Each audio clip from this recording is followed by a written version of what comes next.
Halo guys, it's me again Marcella and welcome back to my channel.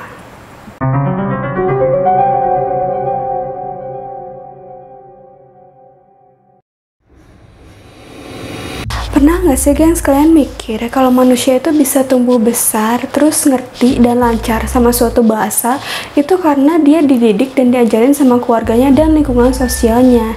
Nah, apa jadinya kalau ada manusia yang hidup tanpa dapat ajaran dan didikan kayak gitu?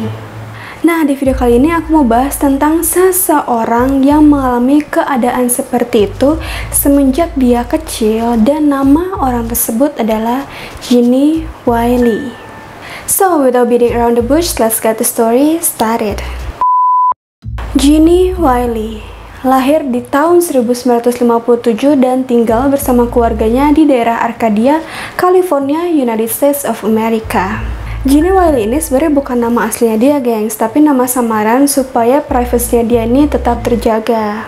Ginny merupakan anak bungsu dari 4 bersaudara, tapi merupakan anak kedua yang bisa bertahan dalam kondisi biadab yang orang tuanya tuh lakuin.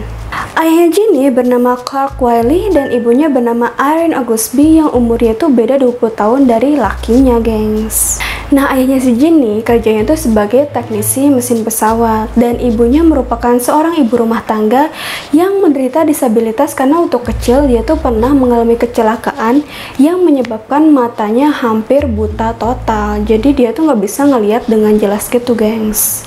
Nah, sebelumnya kan aku bahas ya gengs ya, kalau anak-anak keluarga Wylie ini mengalami kondisi atau tindakan biadab dari orang tuanya. Kalian pasti tanya-tanya kan, kondisi biadab apa sih yang dimaksud? Jadi gengs, awal kisah Ginny ini bisa didengar sama publik karena awalnya ada seorang pekerja sosial yang mengendus kejagalan pada dirinya si Ginny. Jadi pas tanggal 4 November 1970, ibunya si Ginny ini pergi ke sebuah tempat sosial di mana dia itu mau apply santunan buat orang-orang disabilitas atau orang-orang buta dari pemerintah, dan saat itu dia bawa si Ginny sama dia. Nah, pas saat itu ibunya si Ginny ini salah masuk ruangan dan malah masuk ke ruangan tempat pelayanan sosial umum dan bukan tempat pengajuan untuk santunan tersebut, gengs. Nah, pas mereka udah masuk ruangan itu, ada petugas sosial yang menyambut mereka, terus mereka tuh ngeliatin si Ginny gitu, gengs. Kok kayak ada yang aneh ya sama ini anak. Kalau dilihat secara fisik, badannya tinggi, tapi kok kelakuannya kayak anak umur 6-7 tahun gitu. Dan mereka tuh sempat wondering kalau si Ginny ini menderita autism. Nah, karena si pekerja sosial ini penasaran ya gengs ya, dia langsung nanya ke ibunya si Ginny kalau si Ginny ini umurnya berapa. Nah, abis itu ibunya si Ginny jawab, "Oh iya, ini anak saya, umurnya sekitar 13,5 tahun lah." Dan pas saat itu si petugas sosialnya langsung kaget dong ya, dan langsung curiga, pasti ada yang salah nih sama ini anak, dan pasti ada yang gak beres sama keluarga Wylie ini. Dan abis itu si petugas sosial ini langsung lapor ke polisi. Akhirnya tim kepolisian pun langsung datang ke kediaman keluarga Wylie dan mereka menemukan sesuatu yang luar biasa, gengs. Jadi memang benar apa yang dicurigain sama si petugas sosial itu, bahwa keluarga Wylie ini nggak beres, gengs. Clark Wylie, papanya si Ginny ini emang dasarnya tuh nggak senang sama anak kecil dan sama sekali nggak pengen punya anak. Menurut dia anak kecil tuh berisik banget dan cuman bisa bikin keributan doang. Imbasnya ya, jadi ke anggota keluarganya sendiri, gengs, dia suka nyiksa istrinya. Bahkan pas istrinya lagi hamil, istrinya disiksa, dipukulin, dicekek, bahkan pernah sampai hampir mati, gengs. Dan pas anak pertama mereka lahir, si Clark ini merasa anaknya tuh berisik banget dan tangisannya tuh benar-benar ganggu dia. Sampai-sampai si Clark ini nyimpen anak sulungnya di garasi dong, gengs. Bayangin aja, gengs, bayi loh yang jelas-jelas masih butuh bantuan orang lain dan kondisi hidup yang nyaman, malah ditaruh di garasi yang jelas-jelas pasti udaranya tuh kotor, berdebu banget, dan gak bagus buat pernafasan bayi ya kan. Dan bener aja, gengs, pada akhirnya bayi tersebut harus menderita pneumonia dan akhirnya meninggal dunia pada usia 10 minggu. Gila sih, menurut aku ini sama aja kayak ngebunuh ya kan, gengs. Anak keluarga Wiley yang kedua pun bernasib yang sama juga. Dan kali ini usianya bahkan sangat singkat. 2 hari setelah ia lahir, ia harus dinyatakan meninggal dunia. Jujur kasihan juga ya guys ya, istrinya udah mengalami kehamilan selama 9 bulan, udah mengandung berat-berat bawa anak, melahirkan susah-susah, akhir-akhirnya malah meninggal juga ya kan, akibat bapaknya sendiri. Nah lanjut cerita, keluarga Wiley ini dikaruniai anak ketiga gengs. And thankfully dia lahir sehat. Meskipun waktu kecil dia sering dipaksa buat diem sama bapaknya, entah itu dibekam, entah itu dimarah-marahin, yang bikin tumbuh kembangnya tuh jadi nggak bagus gengs. Sampai suatu saat si anak ini tuh berumur 4 tahun, dan neneknya dari anak ini tuh concern sama tumbuh kembangnya dia. Dan akhirnya si nenek ini decide buat mengurus dan membesarkan dia. Dan pas anak ini diurus sama neneknya, progresi anak ini tumbuhnya bagus banget gengs. Secara dinurture, dirawat, diurus dengan baik ya kan pastinya. Dikasih makan, diajak main, diajak ngobrol, diberikan kasih sayang yang beda 180 derajat dari apa yang orang tuanya berikan ke anak tersebut. Tapi akhirnya setelah cukup besar, si anak ini dikembalikan ke orang tuanya. Lah jelas sama bapaknya masih hidup ya kan gengs. Masa punya anak sendiri tapi yang tanggung jawab orang lain, aneh kan ya. Nah habis itu tibalah waktunya keluarga Wiley ini punya anak keempat, yaitu Ginny Wiley. Karena mendapat perlakuan yang sama semasa ia dalam kandungan ibunya, kondisi Ginny ini pas lahir bisa dibilang gak sempurna gengs. Berat badannya Wiley pas ia lahir tuh cuma setengah dari berat badan normal bayi waktu lahir, berarti sekitar 1-1,5 kilo gitu ya gengs ya. Dan kondisi tulang sendi di bagian pinggulnya tuh mengalami dislokasi yang bisa menyebabkan Ginny telat belajar jalan. Karena kalau normalnya itu anak umur sekitar 1 tahun udah bisa jalan kan geng, seharusnya berarti Ginny bakal telat dari itu. Nah karena hal tersebut, si Clark Wiley ini menduga bahwa si Ginny ini mengalami keterbelakangan mental. Dan jadinya benar-benar si Clark Wiley ini nggak nganggap si Ginny itu ada, nggak mau merhatiin, nggak mau ngajak ngobrol, dan bahkan istri sama anak ketiganya dipaksa buat melakukan hal yang sama ke Ginny. Ada gila sih, ada ya guys ya orang kayak gitu. Padahal Ginny bisa kayak gitu tuh ya karena ulahnya dia sendiri ya kan, yang nyiksa istrinya pas dia hamil. Dan pastinya waktu ibunya si Ginny ini hamil, dia nggak dikasih nutrisi yang baik buat kandungannya. Nah habis itu sampailah Ginny menginjak usia 20 bulan, bahkan berarti belum nyampe 2 tahun ya gengs ya. Ada satu tragedi bahwa ibunya si Clark Wiley ini mengalami kecelakaan tabrak lari dan menyebabkan dia meninggal dunia. Nah si Clark ini sedih berat, stres berat, depresi berat karena hal tersebut, dan bawaannya tuh pengen marah-marah, emosi, pokoknya jadi semakin temperamen gitu gengs. Bahkan pakar psikologi pun bilang si Clark Wiley kayak gitu tuh karena dia punya rasa bersalah yang begitu besar bahwa dia tuh nggak bisa bertanggung jawab atau menjaga keluarganya sendiri. Nah dari sinilah gengs, ayahnya si Ginny ini berpikir buat melindungi keluarganya lebih lagi, lebih protektif lagi, khususnya si Ginny yang dia anggap menderita keterbelakangan mental. Yang jadinya si Clark ini melindungi si Ginny dengan cara yang absurd banget sih. Jadi geng, si Clark Wiley ini nyembunyiin si Ginny supaya nggak ada satu orang pun yang tahu apalagi kenal si Ginny. Dan jadinya nggak ada yang berani nyakitin si Ginny. But menurut aku definitely in a wrong way banget sih.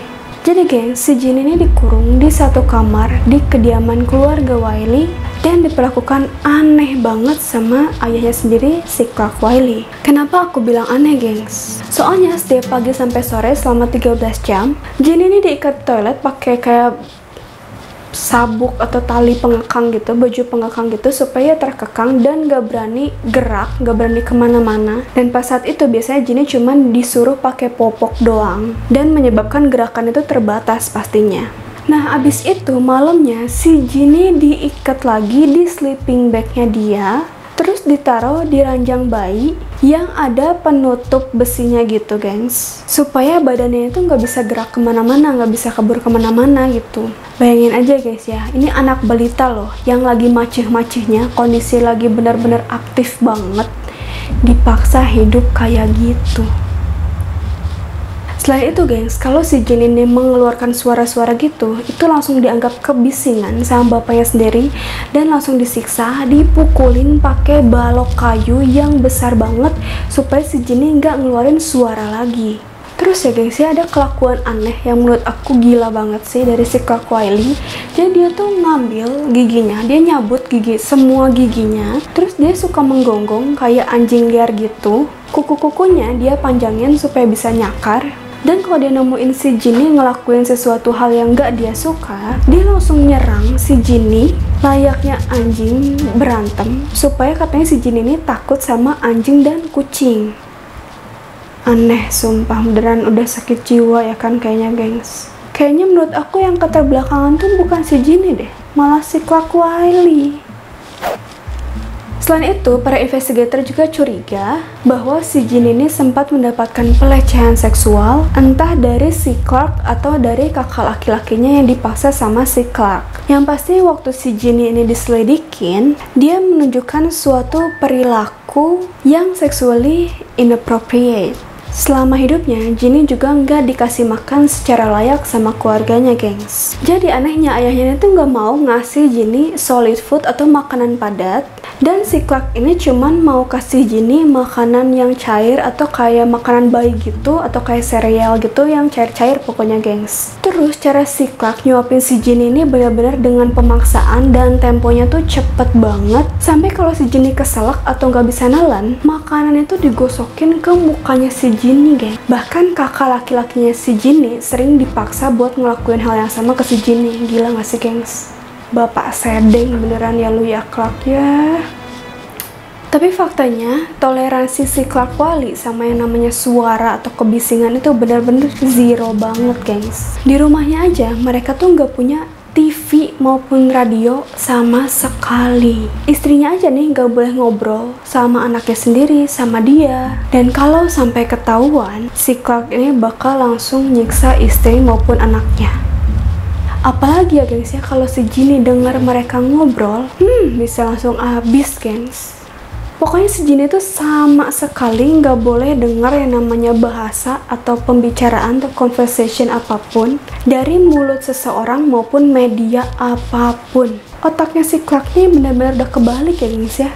Orang tua normal tuh biasanya kan pengen anaknya tuh cepet ngomong gitu, cepet ngerti bahasa, makanya dari kecil dikasih buku-buku words atau buku-buku vocabulary supaya anaknya tuh cepet nangkep dan cepet ngerti. Bahkan ada yang diajarin berbagai bahasa dari kecil ya kan. Lah ini malah nggak boleh denger orang sama sekali, nggak boleh bisa komunikasi sama sekali. Terus jujur aku bingung tujuannya dia buat punya si Jinny, buat membesarkan si Jinny itu apa? Udah bingung sumpah, gengs. Selain itu, gengs, si Jinny juga ditaruh di kamar yang super gelap banget dan gak ada suara apapun. Suara yang bisa didengar tuh paling cuma ranjangnya dia, suara dari kursi yang ada di dalam kamarnya, dan katanya suara dari gorden jendela yang pasti jendelanya udah ditutup rapat banget ya sama si Clark. Dan kadang-kadang si Jinny juga katanya dengar suara tetangganya tuh main piano dan bisa lihat dikit-dikit dari celah-celah jendela yang ada.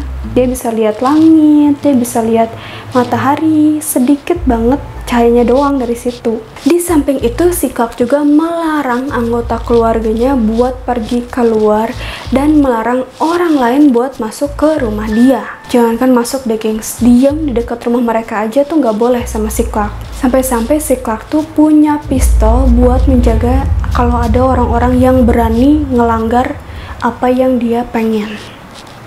Dan di daerah keluarga Wiley ini tinggal, nggak ada satu orang pun yang tahu kalau si Jinny ini hidup atau keluarga Wiley ini punya anak bungsu perempuan.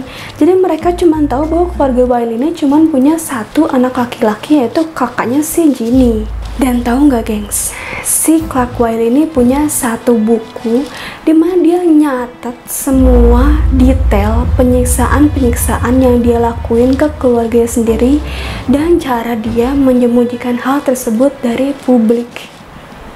Gila nggak? Psycho banget ya kan? Nah, kalau kalian wondering kenapa sih istrinya si Clark Wiley ini kok tahan gitu sama si Clark, dan dia nggak ngelakuin apa-apa sama sekali buat nyelamatin anaknya, dan kok bisa betah banget tinggal sama si Clark yang totally insane banget kan. Nah, jadi mamanya si Jin ini yang udah aku bilang, dia tuh kan penglihatannya nggak bagus ya gengs ya, jadi nggak bisa banyak berbuat, banyak bertingkah, banyak melakukan sesuatu di rumahnya tersebut. Belum lagi si Clark ini selalu mengancam ibunya si Ginny kalau dia berani kontak keluarganya, kontak teman-temannya, ataupun kontak tetangganya, dan kalau ibunya si Ginny ini melanggar hal tersebut, si Clark Wiley bakal langsung mukulin dia dan bahkan ngebunuh dia. Sama halnya juga geng sama kakaknya si Ginny yang tumbuh besar dengan didikan kayak gitu, dan bahkan sempet disuruh nyiksa si Ginny juga ya kan. Mereka pastinya takut banget sama si Clark dan jadinya powerless gitu geng, jadi nggak berani ngapa-ngapain di rumah itu. Nah, ternyata geng, si Clark ini meyakini bahwa umur si Ginny itu nggak akan nyampe 12 tahun. Dan kalau Ginny berhasil melewati umur tersebut, si Clark janji bakal ngizinin istrinya minta bantuan dari luar, yang mana janji tersebut itu nggak pernah dia kabulin. Ibunya si Ginny pun waktu itu nggak berani apa-apa ya gengs ya, karena takut. Sampai ada saatnya mereka berantem besar dan maksa buat keluar dan bawa si Ginny ke tempat sosial yang waktu itu ketemu pekerja sosial, dan disitulah akhirnya terbongkar mengenai rahasia besar keluarga Wiley. Nah, sehabis polisi menyidak kediaman keluarga Wiley, si Ginny langsung diselamatkan dan dibawa ke rumah sakit anak buat mendapatkan perawatan intensif dan bahkan diberikan private psychiatrist yang udah expert banget dalam menangani korban-korban yang udah mengalami kasus penyiksaan terhadap anak kecil. Karena memang gengs, akibat penyiksaan parah yang Ginny dapat dari keluarganya sendiri, tingkah lakunya tuh benar-benar nggak normal, dan banyak orang menyebut cara berjalannya Ginny itu seperti bunny walk. Berat badannya Ginny pun waktu ditemuin itu benar-benar ringan banget buat ukuran anak 13 tahun, yaitu cuman 27 kg. 13 tahun tuh udah kayak SMP kelas 1 ya lah gengs ya. Rata-rata kan udah di atas 40-an lah ya harusnya kan.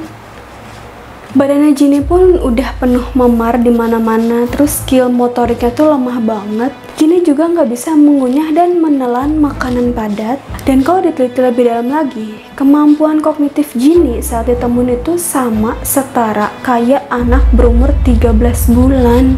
Si Ginny juga awalnya takut banget kalau ketemu sama orang lain, dan dia nggak mau dipegang maupun disentuh sama orang lain. Dan akhirnya gengs, setelah mendapatkan perawatan yang khusus yang intensif banget, di bulan Januari 1971, Ginny mulai bisa mengerti bahasa dan mengingat namanya sendiri, dan dia juga mulai hafal sekitar 15-20 kata di usianya yang hampir 14 tahun. Jujur menurut aku kasian banget sih ya gengs, Ginny. Nah, sehabis polisi membongkar rahasia besar keluarga Wiley di mana si Clark Wiley ini melakukan tindakan keji terhadap keluarga sendiri, media pun langsung booming sama berita-beritanya Ginny di tanggal 17 November 1970, dan Ginny ini benar-benar dapat banyak perhatian dari publik dari seluruh warga dunia, gengs. Gak cuman itu, si Clark Wiley pun turut jadi sasaran utama nih, gengs. Dan semua media pun berlomba buat ngewawancarain si Clark Wiley meskipun dia tetap tutup mulut ke media, bahkan ke polisi pun aja dia nggak mau ngomong sama sekali, gengs. Sampai akhirnya di tanggal 20 November 1970, pagi hari sebelum persidangannya dimulai, si Clark Wiley ini ditemukan meninggal dunia karena bunuh diri. Dan ditemuin dua notes, yang satu ditujuin buat anak laki-lakinya dan bertuliskan kayak gini: "Jadilah anak yang baik ya, aku mencintaimu."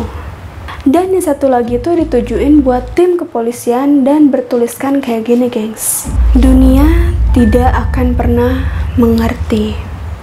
Ambigu banget ya kan? So itu guys pembahasan aku mengenai kisah Ginny Wiley atau yang lebih dikenal sebagai The Feral Child, karena menerima tindakan abusif sejak lahir dari keluarga sendiri sehingga dia nggak bisa tumbuh layaknya orang normal. Semoga jangan sampai ada orang tua lagi yang kayak si Clark Wiley ya gengs ya. Meskipun memang kalau dilihat dari backgroundnya si Clark ini, ada kemungkinan apa yang dia lakuin ke keluarga ini karena waktu kecil dia pernah mendapatkan tindakan abusif juga. Jadi secara psikologis tuh merasuk dan menetap dalam dirinya si Clark Wiley. Tapi apapun itu yang namanya abusif sangat-sangat tidak dibenarkan ya gengs ya. Apalagi zaman sekarang tuh banyak banget kan ya gengs ya, pacaran toksik, hubungan toksik, ada yang punya pacar super abusive, dan banyak yang bertahan hanya karena alasan cinta. That's total BS guys. Menurut aku ya, kalau dalam hubungan kalian itu ada yang namanya abusive, baik secara verbal maupun physically, mendingan kalian putus aja udah, karena pasti orang abusive itu nggak bisa sembuh.